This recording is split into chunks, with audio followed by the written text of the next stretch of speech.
back for episode 3, and we just finished talking about trolling, and now we're going to be talking about lies. Alexo, have an opening statement about this. We could approach this topic from many angles. First angle is, I'm going to just put a fact out there, is that when people try to experiment with trying to see how much people tend to lie, it depends on a number of factors. But one thing we found is that people don't really lie that much. But everybody has sort of a personal fudge factor within which they're willing to bend the truth. But they don't want to think of themselves as the kind of person who just makes shit up and is dishonest. You sort of want to uphold your image of sort of righteousness, your internal image of yourself. So that's the theory to explain it, but I mean, the fact of it happening is a separate thing, that when given the opportunity to lie, people don't really take it. They always lie a little bit. White lies versus whatever lies. But overall, I would say everybody lies. So first thing, people should like completely recognize that and acknowledge that it's completely natural whether or not it's good, and then go from there. Quick scenario. Let's say your girlfriend's super against drugs. Last night, you got drunk with your friends, ended up in a strip bar snorting cocaine. You wake up in the morning, don't really remember anything. She doesn't suspect anything. What do you do? So here's what I think many would do. I would get on with the day. I would lie by omission, if that's even a term, and when asked, did I drink? I'll say yes, but I'm only answering questions. I'm not going to preemptively answer any questions. Like, there's many people who will make up a story, and like, I'm going to stick to the story. Yeah. This is going to be a really believable story.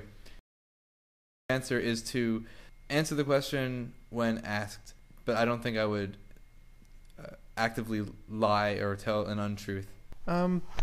Just thinking about lying in more general terms, we tend to think that lying is something limited to communication, specifically language, but lying has probably existed long before humans have, in the sense that whenever there's any kind of form of communication where some signal is relayed and someone has, or not someone, but some agent has something to gain by giving a misleading signal, then there's incentives for that to happen. So you should expect to see that all over the place. And an example of this is in mimicry in danger patterns in nature. For example, certain snakes, like the milk snake, has markings very similar to the venomous coral snake because it benefits from deceiving other animals into thinking that it's venomous. So lying is very much a natural thing in the sense that it's been around for millennia, and it's just an effective strategy whenever you have a medium in which communication takes place. I think you're talking about deceit. Lying, I would suggest, can be qualified as a verbal human version of deceit, a subclass of deceit. So if we're talking about lying, then let's focus on that type of deceit. If we're talking about deceit, then let's talk about deceit in general. I think that lying is probably, you could treat it as the evolution of deceit, at least in humans, because verbal communication makes certain things possible that aren't possible with nonverbal communication. The idea that you're using a language as opposed to, well, I'm not sure if you would classify the body language of chimps, for example, as a language in its own right, but they've been able to show that chimps will deceive each other in order to, if they stand to benefit from it. It does happen. So I guess we should limit our discussion to lying in the human sense, but I think it's important to understand the background where lying comes from. It's wherever there's an incentive for someone to benefit from deception, you would expect to see it. And in the case where we have language which has so much complexity and things that it makes possible, you would of course expect an arms race to develop between those who can lie effectively and the kind of benefits lying offers you versus the people who would, on the other hand, be good at detecting lies and avoiding that. Yeah. That brings it really well into one thing I wanted to mention, which is body language, is that, in fact, it's extremely difficult to lie without pronouncing to everybody around you that you're lying. It's called micro-expressions. Your face will twitch a little bit. You'll look away in the last second. You'll touch, below your nose. There's all these telltale signs of lying.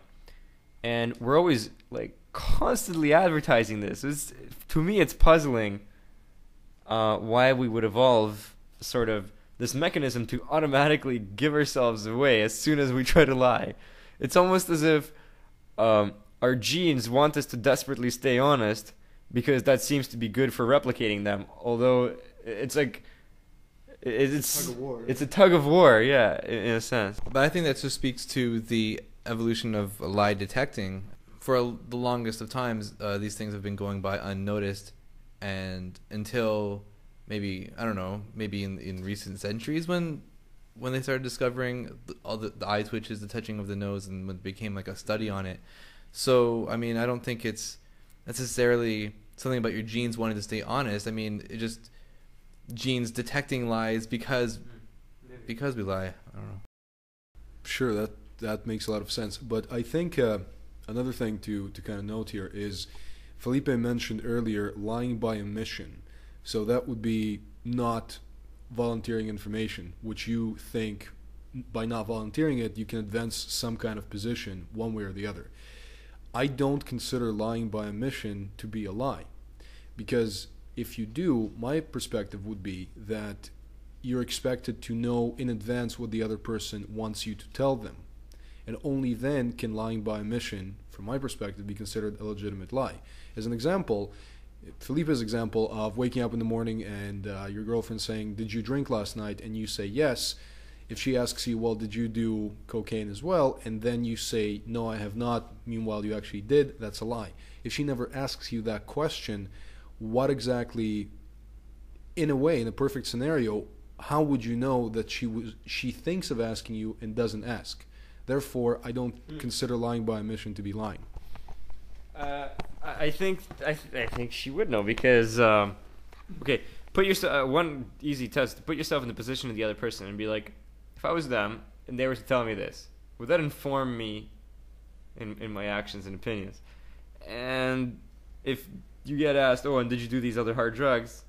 Or okay, I know that if I was to find out that the partner did hardcore drugs, I would probably want to know that. Like, put yourself in their position and be like, if you were them, is this something you would want to know? Then it comes down to really complex, like, whose benefit do you really act in?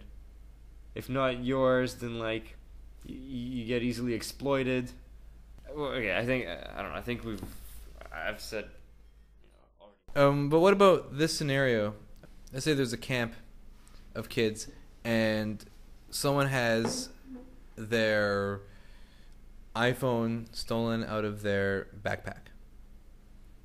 And then not the teacher, but the kid itself sees all the other kids in the camp and then yells out, "Has anyone here seen my iPhone or what happened to it?" Yeah. And no one says anything. First of all, are they under any obligation to say that they did find it? And if they're not saying anything, which I would consider to be lying by omission, is that still not a lie? Aren't they at least being dishonest? It depends on the way you define lying, but I think the most intuitive explanation that people probably accept without even knowing it is a lie when it crosses your conscience, when it's something you would feel bad about. Because people who don't have it affect their conscience tend to be really good liars. I don't think being a good liar is limited to just people who are sociopaths. I guess you might define it that way if you want, but since it's so hard to nail down what your conscience is, and because it differs so much from person to person, of course you'll expect a lot of variety in what people consider to be a lie and so forth.